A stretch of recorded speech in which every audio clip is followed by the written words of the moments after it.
Nah, kalau sekarang kita bicara mengenai karet, Pak, kita tahu bahwa dulu karet kita ini kan sangat sangat hebat lah. Ya. Di mana-mana orang diskusi mengenai karet seperti sawit sekarang lah, Pak ya. Yang mengendapkan, kemudian diisi dengan segala macam kotoran, diisi dengan segala macam air, sehingga proses di pabriknya memerlukan energi yang tinggi. Itu akan di UDR akan berbicara mengenai traceability, Chain of mengenai custody. kemudian chain of custody, kemudian segregated product, mau tidak mau akan harus masuk di situ kan.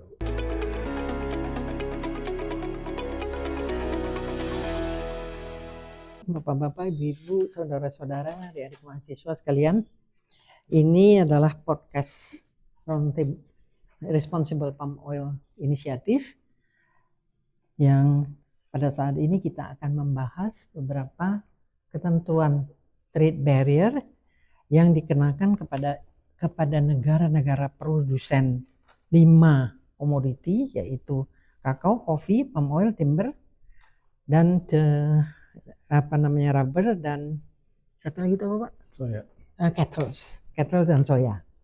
Kita tidak memproduksi soya dan kita juga tidak mengekspor cattle, kita malah mengimpor.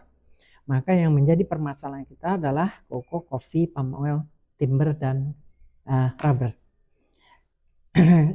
Aturan yang baru ini sebetulnya merupakan suatu hambatan perdagangan baru yang diluncurkan oleh EU. Walaupun itu hambatan perdagangan bagi kita, tapi ini adalah ketentuan negara lain yang harus kita pelajari agar kita bisa masuk ke dalam pasarnya. Sebetulnya EU telah lama menerapkan banyak sekali hambatan perdagangan bagi Indonesia. Kita ketahui bahwa di dalam ketentuan WTO hambatan perdagangan diperbolehkan itu hanyalah regulasi, anti dumping, subsidi, kemudian standar, dan juga tarif ya. Nah, ini lebih banyak hambatan perdagangan yang non tarif. Sebetulnya Indonesia sudah pengalaman dengan penerapan RED 1, yaitu RED 1 mempromosikan penggunaan biofuel, RED 2 memberhentikan produksi biofuel, dan RED 3 menghilangkan penggunaan biofuel dari agriculture commodity atau food and feedstock. RED 3 lebih mengarah kepada energi yang dibuat secara sintetis, secara kimia. Nah, sekarang kita menghadapi peraturan baru yang merupakan trade barrier juga, yaitu regulasi on UDR, yaitu deforestasi dan forest degradation. Nah, yang dikenakan di sini selain komoditinya juga dikenakan adalah produknya. Kalau kita melihat bahwa UDR ini merupakan sesuatu yang cukup berat, dan UDR ini merupakan penggantian dari FLAG atau ketentuan timber regulation. Sebetulnya timber regulation sendiri di EU itu tidak jalan karena timber regulation ternyata menerapkan FLAG dari 15 negaranya, Indonesia saja yang menerapkan, sehingga timber regulation tidak diterapkan tetapi diganti dengan UDR. Nah, Bapak-bapak dan Ibu-ibu, hari ini kita akan membahas mengenai UDR.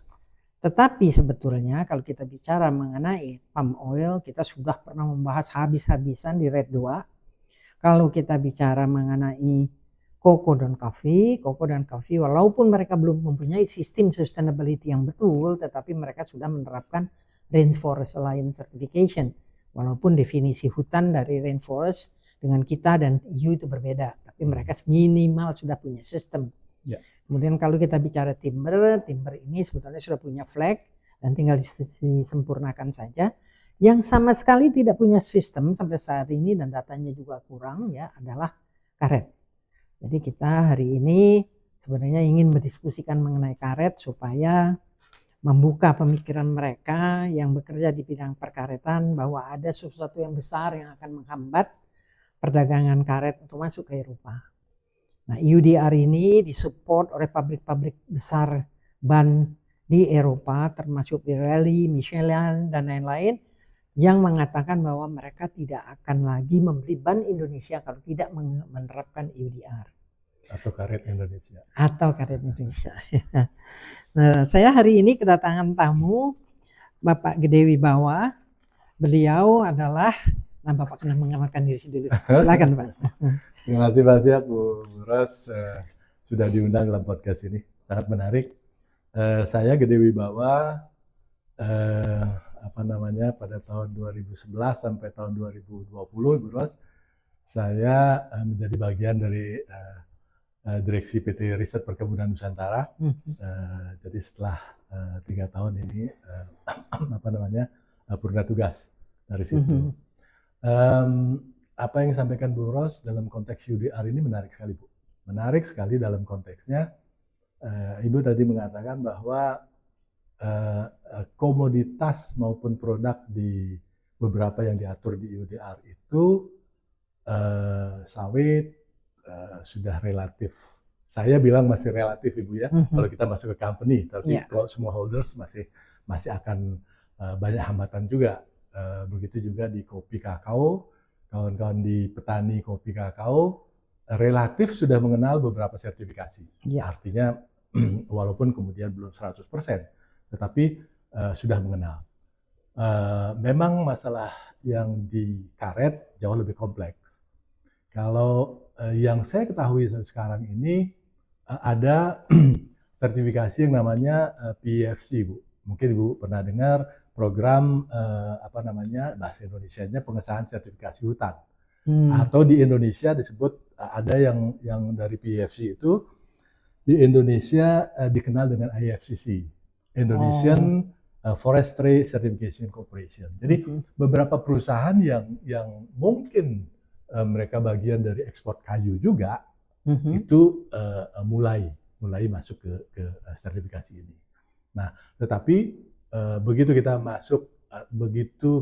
berbicara mengenai smallholders, petani kita, ya seperti Bu Ros bilang, kita belum banyak pengalaman terkait dengan sertifikasi di petani karet, gitu Ibu. Kalau GPNR itu Pak? GPSNR. Ya, GPNR yang sekarang, tapi itu kan NGO ya. Ya. Dan saya lihat GPNR itu menerapkan beberapa ketentuan seperti HCV, HC yang sebetulnya adalah kopi dari ketentuan yang dibuat oleh RSPO. Yang sebetulnya RSPO sendiri kan juga NGO, jadi tidak termasuk di dalam agreement yang kita bicarakan ini. Ya. GPSNR itu platform yang pada dasarnya kalau saya lihat komparasi lah apa yang dilakukan RSPO, kemudian ini juga untuk karet masuk ke GPSNR. Jadi beberapa perusahaan Indonesia memang harus diakui memang sudah masuk menjadi bagian dari GPSNR. Ini satu kalau kita berbicara open minded, itu bagian yang dari hal positifnya kita lihat bahwa ada konteks sertifikasi mau tidak mau pasar membutuhkan itu kan Ibu. Itu satu hal yang positif. Kemudian seperti tadi di dalam beberapa prinsip dari GPSNR memang sangat terkait dengan sustainability, aspek lingkungan, aspek sosialnya. Dua konteks ini yang cukup besar juga gitu. Nah, saya juga melihat bahwa GPSNR ini kan juga mulai masuk memfasilitasi ke semua holders. Jadi ada perusahaan-perusahaan besar, perusahaan karet kita, kemudian ada semua holders yang ini bisa menjembatani ke arah itu. Tapi ini kalau saya melihatnya dalam konteks positif,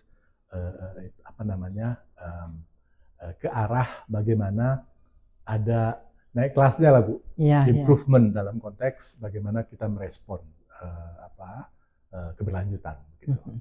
Kalau kita lihat dari aspek itu, mungkin banyak kita bisa diskusikan dalam konteks itu. Nah, kalau sekarang kita bicara mengenai karet, Pak, kita tahu bahwa dulu karet kita ini kan sangat hebat lah. Di mana-mana orang diskusi mengenai karet seperti sawit sekarang lah ya, Pak ya. Tapi setelah turun terus dilupakan ya, malahan dia sudah karet malah tidak menjadi komoditi strategis lagi ya.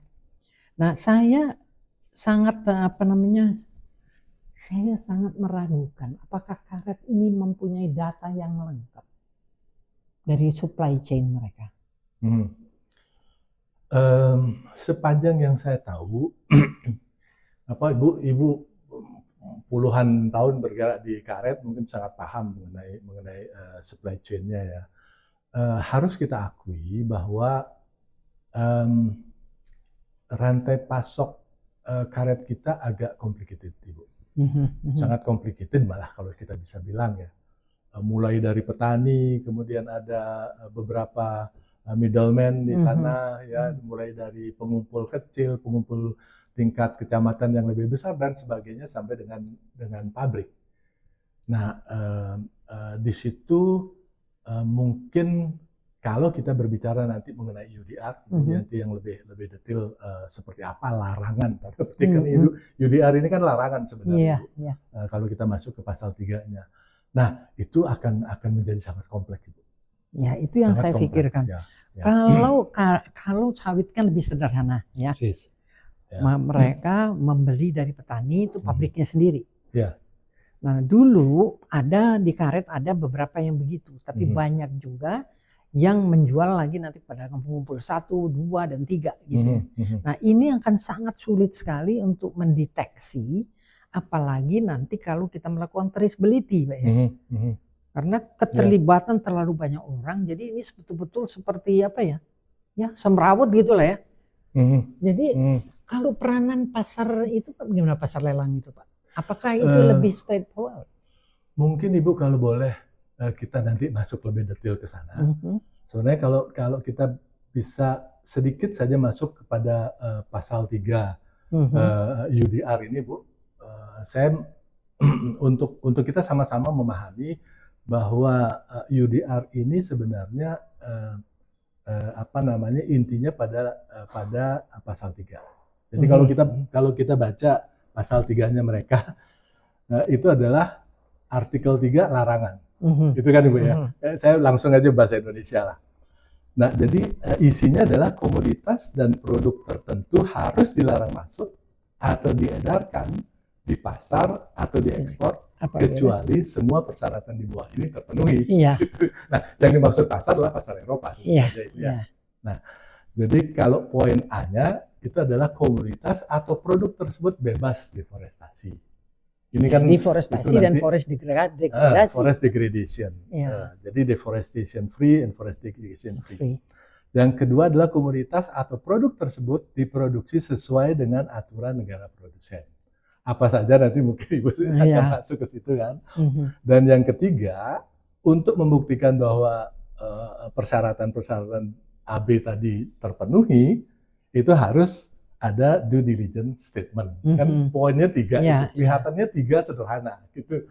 Tapi begitu nanti akan masuk kepada poin B, aturan-aturan yang terkait dengan peraturan negara produsen, kan ada hak kepemilikan atas lahan, ada hak perlindungan terhadap lingkungan, peraturan terkait hutan, termasuk ini fokusnya kepada yang nanti hasil kayu, kemudian hak-hak pihak ketiga, hak-hak pekerja, hak asasi manusia yang dilindungi sesuai dengan aturan internasional.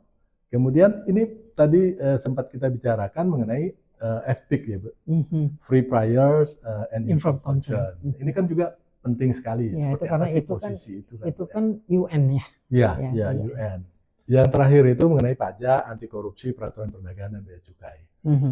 Bu Ros, mungkin bisa kita diskusikan di sini. Kalau saya melihatnya dalam konteks smallholders kita, ya kan, Bu, yang diatur lebih detail itu kan sebenarnya yang paling poin di dalam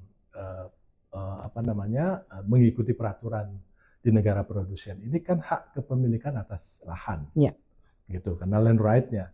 Kalau yang berikutnya itu perlindungan kepada lingkungan dan sebagainya itu yang terkait dengan perusahaan besar, perkebunan besar, atau eksportir yang mempunyai kebun, yang juga harus menunjukkan di dalam due diligence statement-nya itu poin-poin yang tadi kita bicarakan itu. Ya, sebetulnya sih kalau kita bicara mengenai land tenure, land right, itu kan juga walaupun itu tadinya umpamanya dia sudah punya hak milik dia, tetapi dia umpamanya ada di hutan lindung, tentu saja tidak bisa kan, Pak, ya? Ya, jadi saya melihat di situ land tenure ini banyak sekali yang sudah diketahui posisinya oleh teman-teman kita di Eropa. Ya. IACC itu punya yang namanya GRASS, yaitu suatu peta keseluruhan yang bisa dilihat anytime siapa berada di mana. Berada di mana. Iya. Jadi kalau kita land tenure kita ini di sini sebetulnya kalau dia legalitasnya di atas undang-undang itu kan harus mempunyai land sertifikat. Ya. Jadi kalau di dalam kemarin di dalam biodiesel itu IACC tidak mau kalau dia SKT. Karena itu tidak ada land sertifikat. Jadi di sini kalau kita bicara karet, saya tidak tahu dari dulu walaupun saya 36 tahun di sana, apakah mereka itu legal atau tidak legal. Tapi yang saya tahu mereka biasanya mengambil getah itu di dalam hutan. Jadi pergi ke hutan lain, kalau kayak di Malaysia memang ada kebun smallholder. Kalau di kita ini jarang saya ketemu kebun smallholder.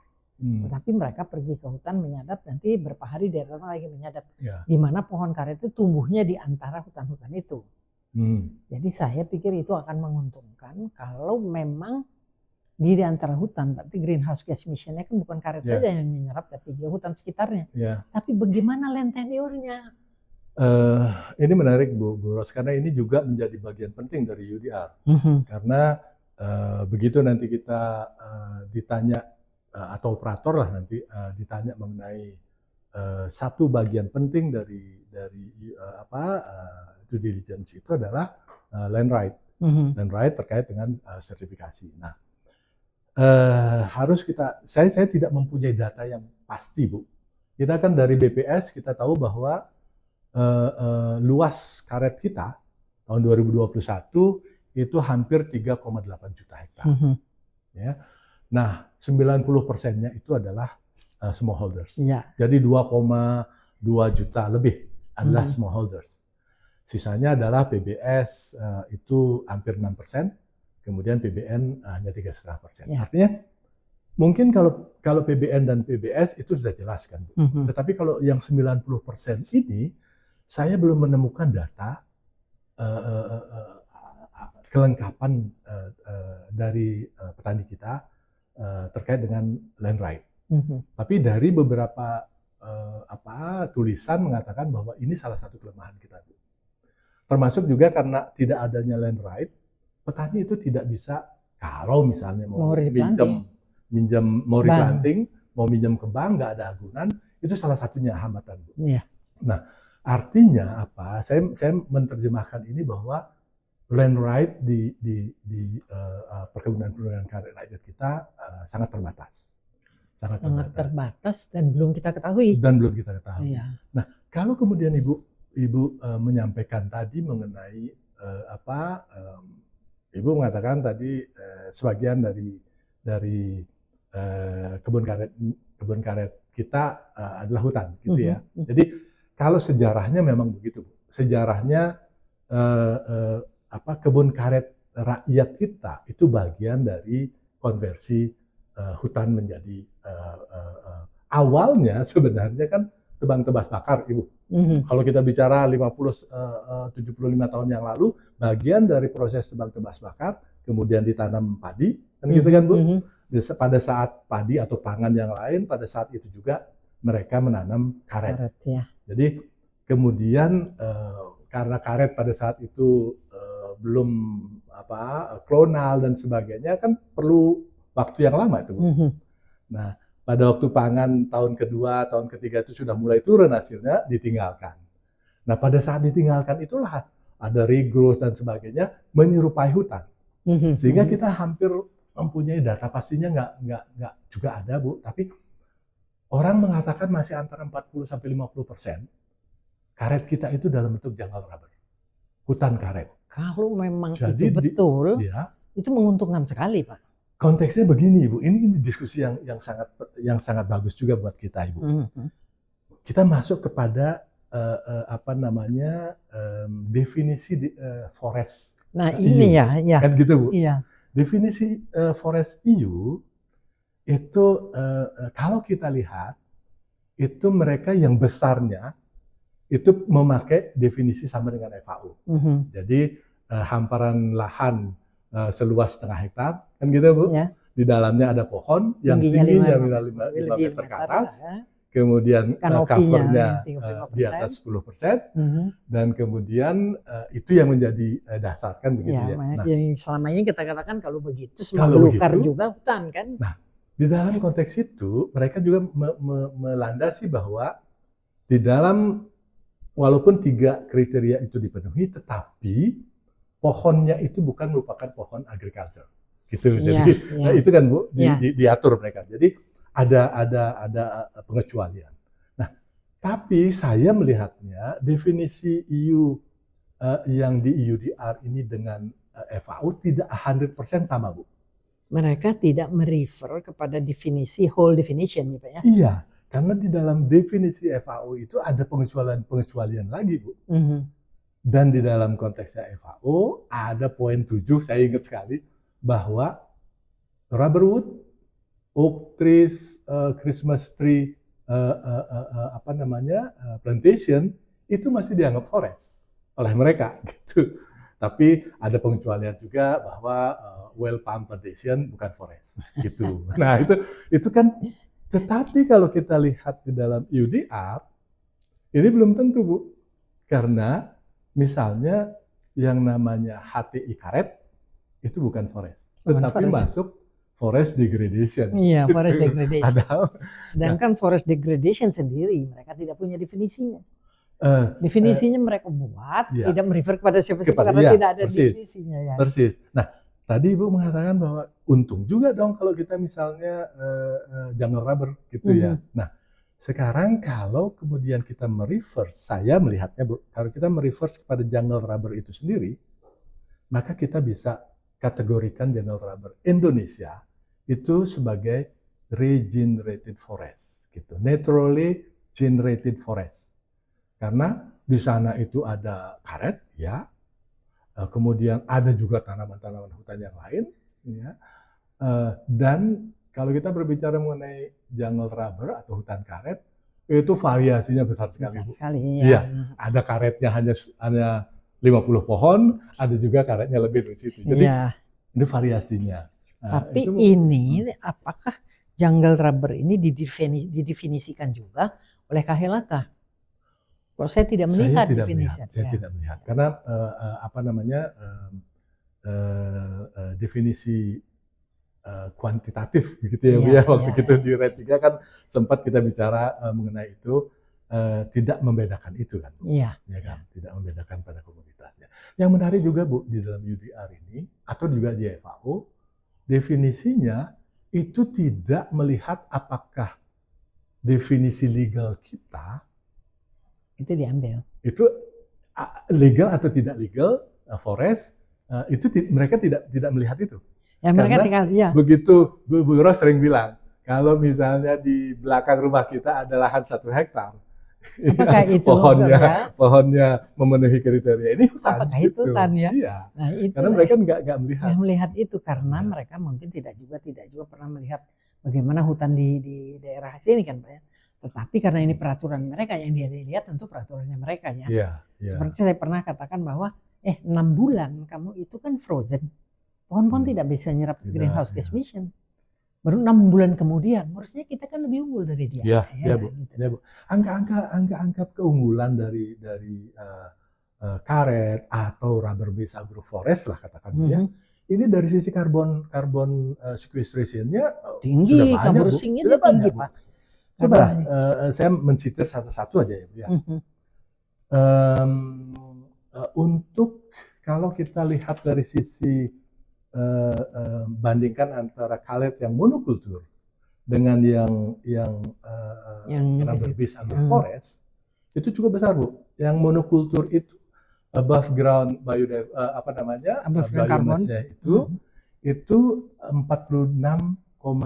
ton karbon. Kalau yang di kebun kalau nggak salah jungle rubber itu Bu. Kalau yang monokultur itu 38,2, hampir 40. Banyak.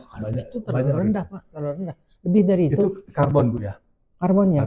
Kalau karbon sink, karbon stok ya Pak ya. Kalau sawit kan 78 ya. Nggak mungkin sawit lebih tinggi dari karet. Ya, itu yang baru saya bilang umur berapa itu? Above ground-nya. Umur berapa? Itu time average. Oh, time average. Ya. Time average. Nah, kalau kemudian ditambahkan dengan below ground-nya Ibu, below ground-nya itu bisa menjadi 63. Masih cukup besar. Masih rendah. Masih rendah dibanding masih sawit. Besar, ya. Tapi kalau IPCC itu di atas 80. Nah, kalau kemudian kita bicara mengenai yang rubber plantation, ini ada angka juga, ya. Rubber plantation Southeast Asia saja Bu ya, mempunyai carbon stock antara 93 sampai 376. Ya. Nah, itu kan besar sekali Bu. Ya. Nah, angka 376 itu mungkin datang dari rubber agroforest. Iya. Gitu. Sebetulnya kalau karet saya yakin itu carbon stocknya tinggi karena carbon sinknya juga dia kan tinggi Pak ya. Yeah. Kalau dia tinggi itu berarti penyerapan greenhouse gas emission-nya kan tinggi Pak ya. Yeah. Hanya yang menjadi masalah lingkungan di karet ini adalah waktu petani mengumpulkan karet, kemudian mengendapkan, kemudian diisi dengan segala macam kotoran, diisi dengan segala macam air, sehingga proses di pabriknya memerlukan energi yang tinggi. Persis. Nah, ini saya pernah mengajukan proposal untuk bisa mengurangi pengaruh lingkungan ini ya, sehingga karet itu bisa ramah lingkungan lah. Yeah. Tapi kayaknya orang-orang pada nggak tertarik. Sebetulnya yang diangkut kadang-kadang dari kebun petani sampai ke pabrik itu bukan karet saja, airnya saja sudah berapa puluh ton itu. Iya, benar. Memang itu salah satu kelemahan kita ya. Hampir semua orang tahu bahwa pada saat pohon karet disadap itu mengeluarkan latek yang benar-benar murni, kan begitu kan Bu. Tapi kemudian proses yang panjang di rantai pasok ini yang kemudian diskusinya mungkin akan panjang. Iya, menghancurkan semua itu kan Pak. Jadi kalau kita mengatakan di level petani mungkin lingkungan tidak apa-apa, tapi lingkungan waktu dia mulai sudah dapat produk yang dia perlakukan itu sebetulnya dia merusak karet itu dan merusak lingkungannya juga. Iya. Paling tidak kemudian seperti Ibu yang bilang di dalam proses kan ada tambahan. Electricity, BBM. Electricity-nya besar. Apalagi kemudian sekarang bahan bakar akan menjadi barang mahal kan gitu ya. Nah, Buros ada data yang mungkin bagus buat referensi kita. Itu dari Sokvindo menunjukkan bahwa emisi dari proses di pabrik Bu, itu 19 ton CO2 per ton karet kering, gitu. Emisi itu emisi proses listrik. Di dalamnya ada listrik dan sebagainya. Sebab emisi listrik sendiri itu per ton ya Pak ya? Per ton. Tinggi juga ya. Ini angka yang itu. Jadi kalau misalnya katakanlah Bu, rata-rata kan karet petani itu produktivitasnya hanya 1 ton per hektar per tahun gitu. Katakanlah kemudian yang perusahaan-perusahaan swasta maupun PBN akan lebih besar. Jadi kita punya gambaran itu.